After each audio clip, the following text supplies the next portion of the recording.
Welcome back. So Louis, for a second pizza, we're talking about a broccoli rabe pie. Yes. So it's kind of almost like a greans and beans pie, and beans right? Style, yeah. All right. So we're starting with some good olive oil here, That's right. and then I've got some sliced garlic. What we're gonna do is we're gonna go just like this. Now I was saying a little earlier that if somebody wants to get a little more info about some of these dishes, Yes. about the new restaurant, Yes. about you, Right. wants to call for a date, whatever, Right. they can go to CarminesTV.com. That's Carmines, plural, TV.com, right? Yes. What else can they do? They could call the restaurant. They could call the restaurant. That's right. What's the phone number here at the restaurant, Lou? 782. Whoa, what'd you do? 782-8272. I like that. That's pretty good. Are you sure? Positive. I wrote it down.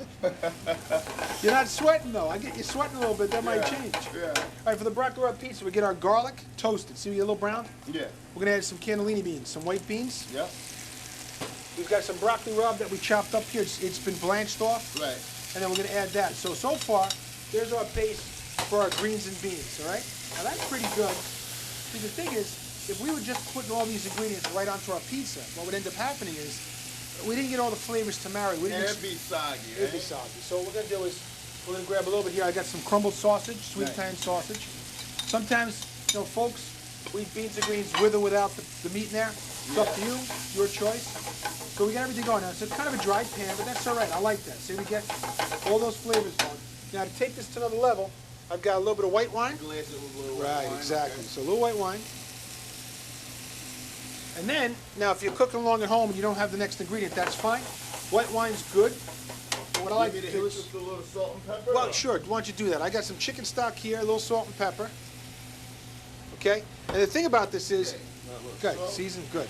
And if this gets a little too wet and we're afraid that the pizza's gonna get soggy, what you do is we're gonna add a little butter. What you do is just let this sit on top of the stove for a little bit and cook down. But you see now it's starting to thicken up. Matt, get a shot of that. See, it's starting to thicken up, get a little bit of the sauce. Beans and greens. This is nice. All right? A little bitter, a little peppery. Right. And so for this pizza, let's see if you get the dough right this time. Okay. What are you doing now? You're gonna We're go. going to go to semolina. How many flour ounces again. are the doughs? Good question.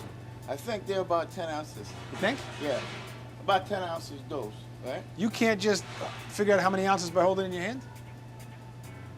10 ounces. 10 ounces. Okay, you're close. I think this is the second pizza. This is the second I pizza. You we think need a flip. this one should be perfect. This one's gonna flip. You're gonna throw this one up to the. This one's up in the.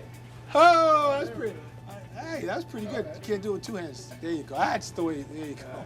Don't get nervous. Don't get nervous. Meanwhile, we get the board down. So, Louis, what's the phone number here at the restaurant? 782. Oh, wait, no. You got to put a little semolina on the board first. 782-8272. You looked at your hands. You Sure, looked at, of course. Oh, Got it man. right here. Come on, Lou. Give me a little crust going around the end. Get a little rim. There you go. All right. Good. All right. Now that's pretty large. That one. See, when you toss them like that, you get a lot more stretch out. But I think again, we were talking about earlier. The key to a great dough is you want it to get it proof. But then what you want to do is you let the flavors develop. You let it sit in the fridge overnight. And then what we do is we bring them out, let them sit on the board for about 45 minutes to an hour. Kind of get them almost room temp, and then the gluten in there, the protein loosens back up and gets this really, really nice pliable dough. Look at you, you're playing the piano. You like that? You had the whole face going.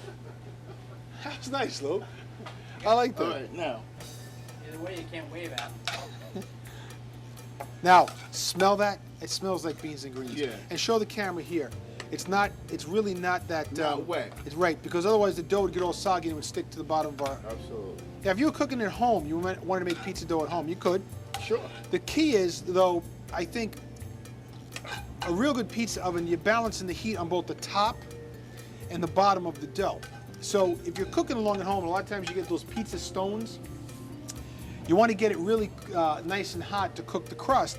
But what you can do, though, is by doing this and cooking some of the ingredients that go on top of the pizza ahead of time, what that does, it allows the whole thing to cook through. Otherwise, what ends up happening is in the oven at home, usually most of the ovens are cooked or heat supplied from the bottom, you get the dough to start to cook, and either the top burns or it doesn't cook through enough. It's a little hard. Put a So little bit of Parm cheese on top. Parm cheese, but this works really good. So actually, this is pretty nice looking. We'll spread it out. The other thing about pizza is you want to put most of the ingredients towards the outside of the pizza shell, because as it cooks, it will start to kind of slide right back down into the center. So far so good. We've Put got it in. the oven's ready to go. Have you figured out hot spots in the oven? Yeah. Hot spots, cold spots. Where's the hot The spot? hot spot is exactly right in the center. Right? So we're gonna start it there. we start that right Okay. there, then we move around. All right. Now, so as you move around the oven, you're also gonna start to turn the pizza Turn it around. a couple of degrees. 90 Correct. degrees, 90 degrees. Correct. Move it around. Correct. How long do you think this one's gonna take? 7 minutes. Let's try the pizza. Let's see what we got. I'm gonna try this one first. You want to try this one? Yeah. Sure. Try this one. See, I think it's gonna have a lot of garlic, broccoli rabe. Well, that's good. Really good. Yeah. Wow. The key to A that, lot of garlic. a lot of garlic. Key to that is to take the ingredients and cook them first and get all those flavors married. If you like spicy food, this would be a great dish. Yeah. Just A little crushed, right? Oh yeah, this would be really good.